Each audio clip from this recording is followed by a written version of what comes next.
Oh, wow, you're here. I'm here. Welcome again, guys, to my YouTube channel. I can't tell you how long it's been. Feels like it's been yonks. My carer just left, and I am taking this opportunity to have a bit of a chat to you guys. There hasn't been a lot of that from me. I do understand that. And I've just had so much shit going on in my life that I haven't been able to dedicate like I once thought I could do. As you will know, I wanted to denote this YouTube channel to domestic violence, my experiences over the 30 years, and to my medical conditions. So my spinal injury, my bladder issues, my PTSD, my anxiety, depression, and the most recent diagnosis is functional neurological disorder, FND. I was diagnosed with that and I have spoken a little bit about this, but I'm going to go into a little bit more in depth today. I was diagnosed with that in December of 2022. I did have carers back then for 3 hours a day for 4 days a week, and that was predominantly to help me care for my bladder issues and also my mental health, and also enabling me to get out and have a life with my spinal injury. And yeah, I'm still able to walk and carry on certain tasks, but a lot of the time with my back injury, I can't stand to even peel a potato, a carrot.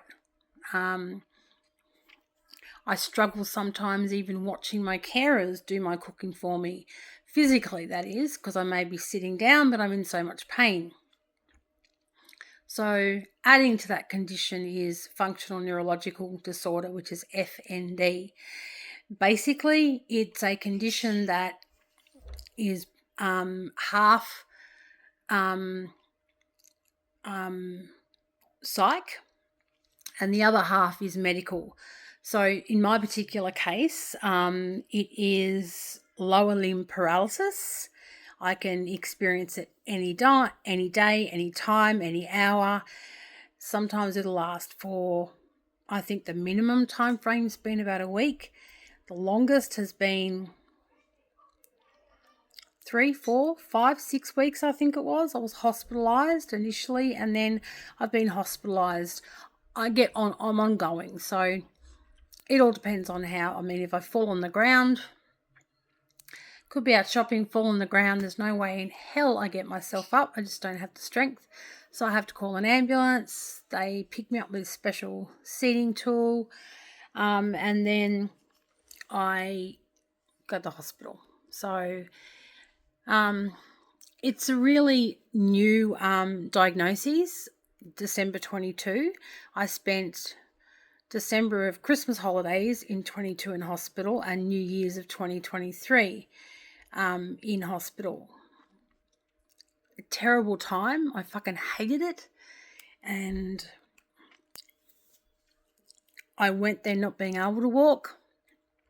After 3 weeks, or within that 3-week period, I discharged myself after 3 weeks and so many days, because the attitude that I used to get from a particular physiotherapist, some specialist doctors, so because of it I went to a neurological ward, so people that had heart conditions or they had MS or motor neurons, some just neurological issues. So I used to get a lot of, how can I put it? It's all in your head attitude. And it literally is in my head. My brain actually ceases to send signals to my particular case, my lower limbs, saying walk. It's just unfortunate that I don't know when it's going to strike and for how long. So initially went into hospital I had no idea of what FND was before I've got a nursing background, and I'd never heard of it. I'd heard about a condition called hysteria, which was in the early 1900s, where women in particular were diagnosed with it, and it affected them either physically or mentally, and believe it or not, the actual treatment for it was masturbation. Doctors used to actually masturbate their female patient, to try and get rid of it.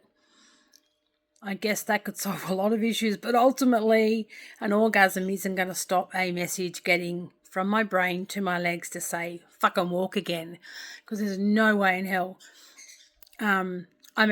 Since I've even had my medical diagnosis, the last thing I want to do is anyway is have sex with anyone or orgasm or masturbate or you name it. So the FND diagnosis in my particular case stops my lower limbs from functioning. So that means is I have to get help in and out of bed. I have to get help on and off the toilet, in the shower. In this particular property, which we rent, we're moving out, I am unable to get through doorways because I need a special wheelchair. So I can't access the shower. So I need to rely on bed baths, which is fucking horrible. Go to the chemist one day, buy some bed bath wipes, and try and get a shower with them. You've got like 8 wipes. My particular ones have moisturizer in them. One is for one leg, one is for the other leg, the arms, the face, the body, and the personal areas. It is not the same. You cannot get into every single nook and cranny. And then, of course, along with that type of thing, I've got my, hang on.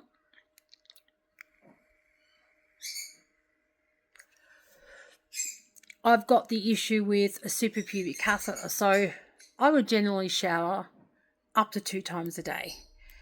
I don't now because I suffer with a great deal more pain than what I used to, going back to 2015. Not necessarily related to my FND, but with my suprapubic catheters, I get a lot of infections. With infections comes a lot of antibiotics to certain bacterial infections in my body, which means I... hang on, sorry, lost my train of thought there. So I get a lot of infections. So showering is important. Hygiene is very important, but not being able to get into the shower is an issue. And with taking the antibiotics, in this particular case, I've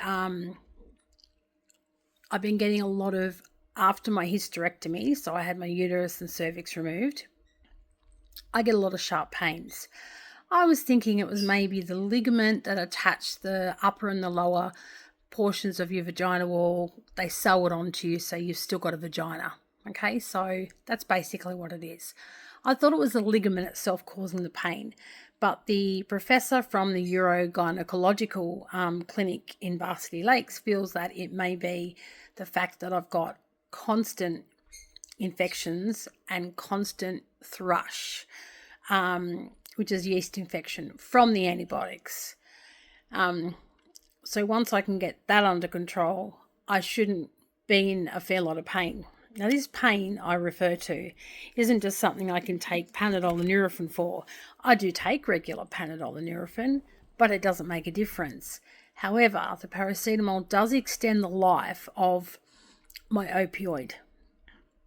I take an opioid twice a day, morning and night, and that has increased since I've had this particular pain. Unfortunately, it doesn't dissolve 100% of the pain. So at the moment, I get bladder spasms, which no antispasmodic medications work for. I have tried a new one. I'm currently still on it, which worked for the first 2 or 3 days. I've gone from 47 bladder spasms in one day down to 12, and the intensity was greatly reduced. Now, the tablets don't seem to be working as well. I do get the spasms, not as many still, but they are more painful, so they can stop me in my tracks. This pain stops me from doing a lot of things throughout the day. Activities of daily living, like showering, things of that nature, dressing myself, that's all par and parcel with my pain levels. So it's quite frustrating living with my very poor mental health, not just because I was molested as a child and not because my environment growing up as a kid was traumatic. More on that down the track later on. Forgot where I was going again. This is also part of FND.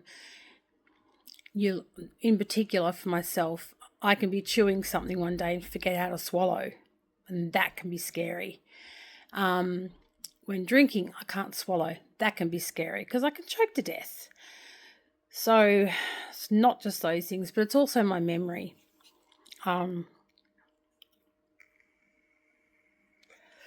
Let's say I could be telling a doctor something.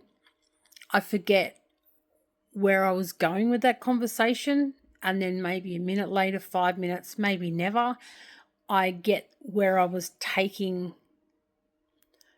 what story I was telling and for what reason, for example. So that is also part of the FND, is my memory. I've got things in place where I do Sudoku, I do memory activities, I do things like that. I can't say they help, but memory-wise, it's long-term recovery. It's not short-term. So, so I do have to do things like memory games. I've got a lot of apps on my phone that help me with that type of stuff. Looking back at my history now, like my suprapubic catheter being unable to what they call void, which is wee. I never really had bowel issues back then, but I started to sort of have bowel issues, if that makes sense. So looking back at my history, my traumatic history and my medical history, my suprapubic catheter, as it turns out, I believe it to be my FND, which means that I can eventually retrain my brain to wee. Hopefully. That's how I'm thinking anyway. Doctors do think this as well, so it's not like I'm not going to get function back, but how much function is the question. There are people with FND with lower limb paralysis that never walk again and haven't walked for over 20, 25 years. Both my legs are numb from my hips down. When I first had the accident, my left leg was numb and had pins and needles, and my right leg was just numb. So originally when I had the diagnosis of FND, I was waist down. So from belly button down, I was paralysed. But since January of 2023, I've slowly lost the pins and needles, and both my legs are now just numb. Question: when you sit on your leg for a lengthy period of time and you get up to walk, you can't walk, right? Well, guess what? I can. I can't understand it myself, but it's a complex condition that obviously we're not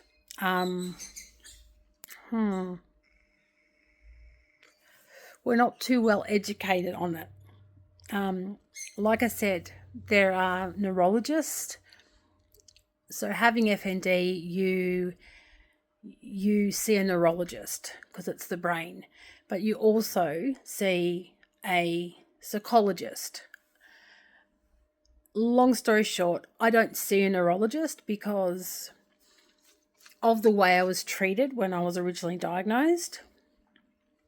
I discharged myself, and therefore I had no discharge paperwork recorded in the system.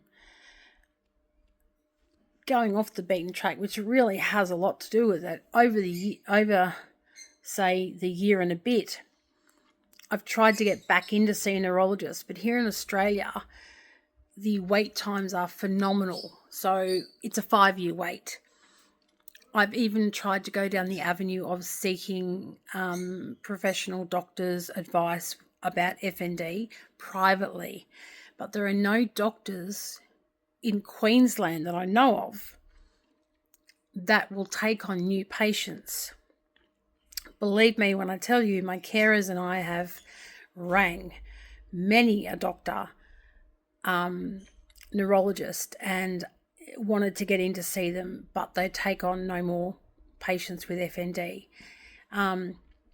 There is a clinic in Robina, which is an interdisciplinary clinic. So they have psychologists, psychiatrists, neurologists, physios, OTs, and like the pain clinic, they treat holistically. So I'm waiting for that clinic to get a new psychiatrist come on board, which is a doctor that studies with the brain, but also medicates you. So if I do need alterations in my medication, they can do that. And then a psychologist. So they've got everything besides the psychiatrist. And to run the clinic, they need to have everyone on board. So effectively, when that happens, I do plan on being a part of that clinic, but privately.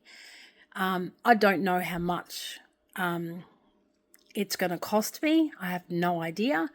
But so far, the public system have been there for me in the sense that they've diagnosed me. I should have stayed in hospital to go through rehabilitation. However, I did not feel comfortable enough with how I was being treated. It's all in my head. Yes, I know that. But don't treat me like I'm an idiot and I'm faking it, because that's how I felt. I felt like they were putting me down because I was faking the condition. I'd never heard of it. I don't know anyone in their right mind that would want to stay in a fucking hospital bed stinking because I hadn't had a shower or been washed for 3 weeks, because I couldn't get out of bed because it was unsafe for me to do so. And until I got tested and a diagnosis could be obtained, then I had to stay in bed, and that was it. So just to let you know too, in that 3-week period, I was able to teach myself through YouTube how to get my ass up out of bed, sit in a chair, and strengthen my legs so that I could walk 2 to 3 meters to the hospital bedroom door. I was determined to walk out of that hospital, but obviously I couldn't do it. But I went from a hospital bed to a wheelie walker on my own accord. You guys out there educated me, not the physiotherapists, not the OTs at the hospital. It was atrocious how I got treated. It was disgusting.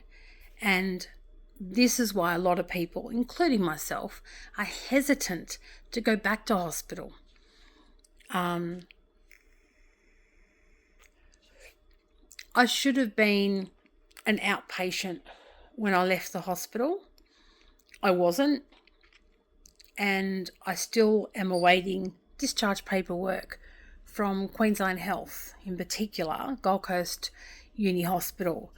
I have tried to chase up through hospital records, you name it, but I haven't been able to. I do need to get a neurologist report for my application to change my circumstances with the National Disability Insurance Scheme. But at the moment, I've been unable to do that. So what does that mean for me? In August of this year, my funding will cease and I won't have the carers. I won't have any aids in my life besides the walker and the wheelchair that I can use for my everyday existence. So that's sad. But that's not what I'm really here to speak about today. I just really wanted to shed some more light on why I haven't been on the channel, my new diagnoses, and my fantastic news also. I have finally rid myself of the person in my life that added to my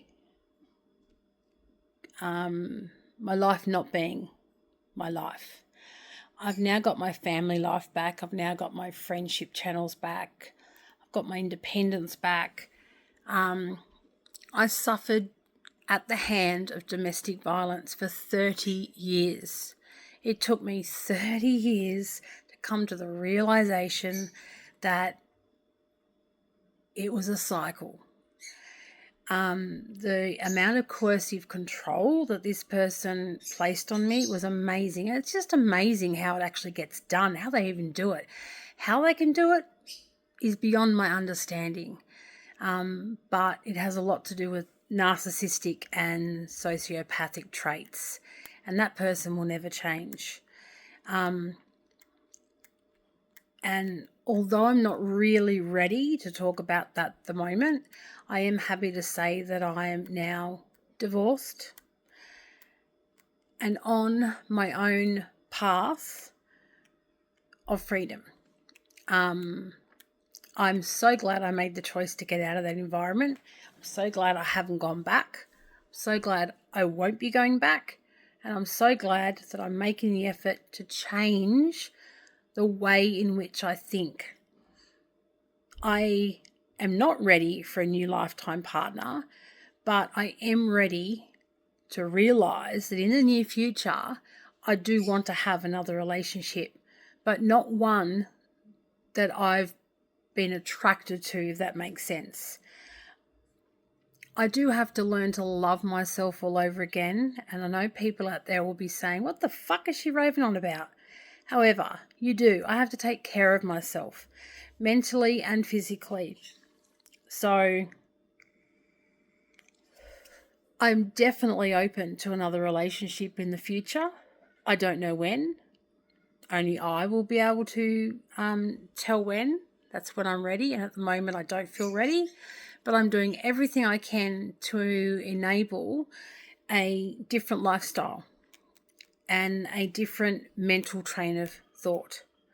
So that's all I want to say for today. I've already talked for about 25 minutes. I'm doing my best to get back onto the YouTube train again. It's a little bit more difficult because of my medical conditions and my ability and my inability to get things done. But I'm here, and thank you all for your support over the many, many years. And I hope to see you a lot more than what I used to. So you guys take care, and I'm signing off for today. I wish you all the best, and guess what? It is bye for now.